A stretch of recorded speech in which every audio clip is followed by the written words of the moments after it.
A day in my life as a 18-year-old mom beginner nail tech. Let's do one client nail day. Habang nag-story time ako kung paano ako nagsimula at anong inspiration ko kung bakit pinili ko maging nail tech. Anyway, this video is April 15. Ngayon lang ako nakapag-upload. So, nag-start po ako magpa-nail January 20, 2025. That time, nasa Bacoor ako and nakahanap ako ng nail tech sa Imus. Bago kami makarating doon, nakailang sakay pa kami dahil nga malayo yung place niya. At dahil nga gustong-gusto ko magpa-nails, naga namin ng partner ko makapunta doon. And this is my nails na pinagawa ko sa kanya. Home base lang din siya and 600 pesos lang yung nagastos ko. Ito po yung page niya.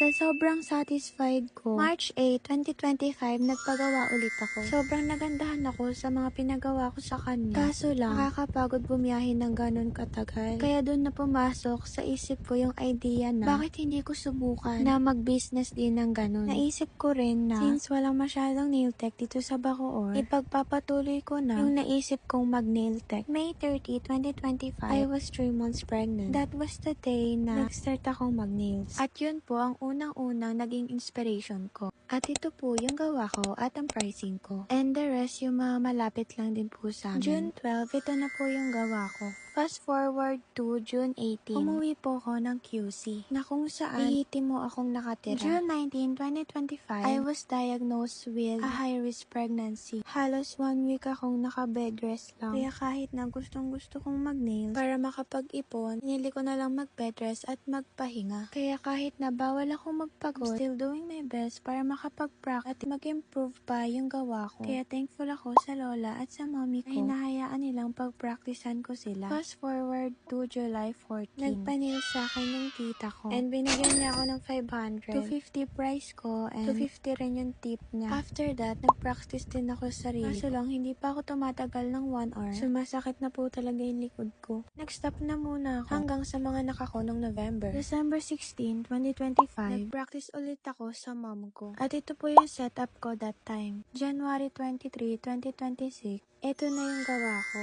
Medyo may improvement na. Nag-post na ako niyan sa TikTok and sa Facebook, pero wala pa rin ako nagiging client. Kahit na ganun, hindi pa rin ako tumigil. Sabi nga po nila, there's always a room for improvement at hindi overnight na magiging perfect yung gawa mo. Thank you po sa mga motivation at sa mga naniniwala sa akin. At yun na nga, nag-post pa rin po ako at nag-may day ng promo. And I had my first real client. Pero wala pa rin masyadong pumapansin. Kaya, nag-practice lang ako na nag-practice hanggang sa nagkaroon na ako ng mga clients. Kaya sa mga ka-nail tech ko dyan, na malapit na mag-give up sa pag-nail tech nila, huwag po kayong sumuko. May mga weeks and days and months man na walang client. O kahit wala man place, keep on trusting na you can do